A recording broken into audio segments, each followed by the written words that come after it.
সকালে শহর কলকাতায় দুর্ঘটনার খবর এবং গত কয়েকদিন ধরে আমরা যেটা দেখছি যে লাগাতার বৃষ্টি চলছে কলকাতা সহ সংলগ্ন জেলাগুলোতে, তার জেরে উত্তর কলকাতার বিপজ্জনক বাড়ি, শতাব্দী প্রাচীন বাড়ি, সেটা কিন্তু হুড়মুড়িয়ে ভেঙে পড়েছে এবং তার জেরে একজনের মৃত্যুর খবর পাওয়া যাচ্ছে। সরাসরি আমরা সেই ছবি দেখাচ্ছি। আমরা এই মুহূর্তে ঘটনাস্থলে রয়েছি, উত্তর কলকাতার জোড়াবাগান এলাকা, ব্রজদুলাল স্ট্রিট, এবং সেখানেই প্রায় 220 বছরের পুরনো একটি বাড়ি মঙ্গলবার সকাল 5টা নাগাদ একেবারেই হুড়মুড়িয়ে ভেঙে পড়ে এবং বাড়িতে অন্তত 18 থেকে 20 জন বাসিন্দা ছিলেন। তার মধ্যে একজন বয়স্ক বৃদ্ধা, তার মৃত্যু হয়েছে বলে খবর পাওয়া যাচ্ছে। উর্মিলা সাউ মেডিকেল কলেজ এবং হাসপাতালে নিয়ে যাওয়া হলে তাকে মৃত বলে ঘোষণা করা হয়। এবং এই অঞ্চলটা আমরা যদি দেখি, এই অঞ্চলটা একেবারেই ঘন জনবসতিপূর্ণ এলাকা, প্রচুর মানুষের বসবাস, প্রচুর অবাঙালি মানুষজন এখানে রয়েছেন এবং স্থানীয় বাসিন্দারা যেটা অভিযোগ করছেন যে এই বাড়িগুলো, যে শতাব্দী প্রাচীন বাড়ি বা পুরনো যে বাড়িগুলো রয়েছে, সেখানে কিন্তু অনেক জায়গাতেই নজরদারির অভাব রয়েছে। অর্থাৎ পুরসভার তরফ থেকেও কিন্তু যে বিপজ্জনক ঘোষণা করা বা বাড়ির মেনটেনেন্স, যে জায়গাগুলো একেবারেই বসবাসের অযোগ্য যে বাড়িগুলি, সেগুলো থেকে স্থানীয় বাসিন্দাদের অন্যত্র সরিয়ে নিয়ে যাওয়া, সেরকম কোনো প্রচেষ্টা কিন্তু দেখতে পাওয়া যায় না। পুরসভা আরও একটু সতর্ক হলে হয়তো এই ধরনের বড় দুর্ঘটনা এড়ানো সম্ভব হবে। একেবারে যতটা ঘটনাস্থলের ছবি দেখানো যায়, আমরা সেই এলাকায় রয়েছি। দেখা যাচ্ছে যে ইটের পাজা এখনো পর্যন্ত কিন্তু ছড়িয়ে ছিটিয়ে রয়েছে চতুর্দিকে। গার্ডরেল দিয়ে ঘিরে রাখা হয়েছে গোটা জায়গা এবং একেবারে ব্রজদুলাল স্ট্রিট এলাকায় এই বাড়ি, যে বাড়ি আজকে ভোরবেলা একেবারে হুড়মুড়িয়ে ভেঙে পড়েন। অন্তত 18 জন আটকে পড়েছিলেন এই বিপজ্জনক এলাকায়, যার মধ্যে থেকে 5 জন গুরুতরভাবে জখম হয়েছেন।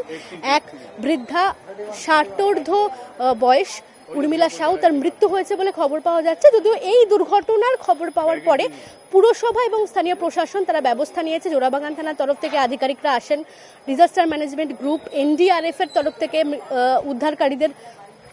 উদ্ধারকারী দল, তারা যারা আটকে পড়েছিলেন তাদেরকে সরিয়ে নিয়ে যাওয়ার ব্যবস্থা করা হয়।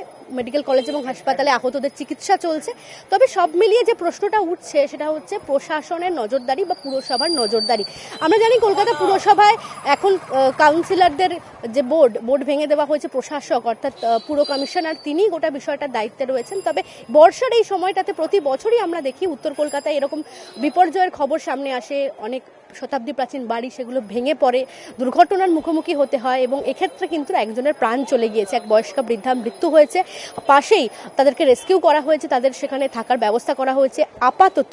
তবে পুরসভার নজরদারি এবং প্রশাসনের তরফ থেকেও কিন্তু সেই আশু ব্যবস্থা নেওয়া হোক, এমনটাই চাইছেন স্থানীয় বাসিন্দারা।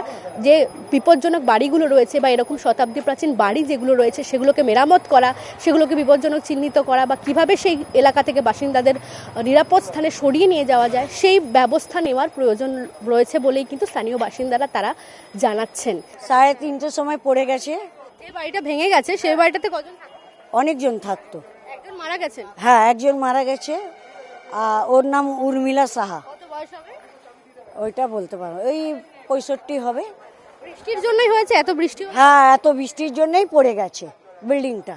পুরসভার লোক এসেছিল? হ্যাঁ, সব এসেছিল, সব এসে দেখে গেছে। কাউন্সিলর সব এলো, লালবাজার সব এসেছিল। আমি বলে দিয়েছি সমস্ত বাড়িতে আবার একটা ফ্রেশ নোটিস করে সেই লোকেরা বাড়ি ছাড়তে চায় না, কিন্তু তাও আমরা রিকোয়েস্ট করছি এই বৃষ্টির মধ্যে অন্তত যেন কোনো সেফ লোকেশনে কোনো রিলেটিভের বাড়িতে চলে যান, কেননা রাত বিরাত যে কোনো সময় এটা ভেঙে পড়ছে। এই নোটিশটা আমরা ফ্রেশ করি, সমস্ত বাড়িতে নোটিশ করা আছে, কিন্তু লোকেরা বাড়ি ছাড়তে চায় না। কিন্তু অ্যাটলিস্ট এই বৃষ্টির সময় আমরা রিকোয়েস্ট করছি, সবাইকে আহ্বান করছি যে যেন সুরক্ষিত জায়গা থেকে।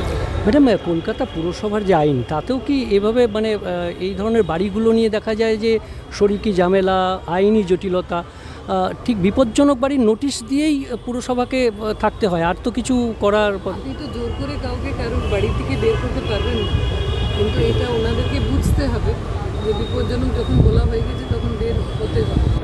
সব মিলিয়ে এই দুর্ঘটনায় অন্তত 18 থেকে 20 জন, তাদের প্রত্যেকেই গুরুতরভাবে আহত হয়েছেন, যার জেরে এক বৃদ্ধার মৃত্যু হয়েছে বলে খবর পাওয়া যাচ্ছে। এবং আবারও প্রশাসনের নজরদারি এবং কলকাতা পুরসভার ভূমিকা নিয়ে কিন্তু প্রশ্ন উঠতে শুরু করেছে এই দুর্ঘটনার পরবর্তীতে।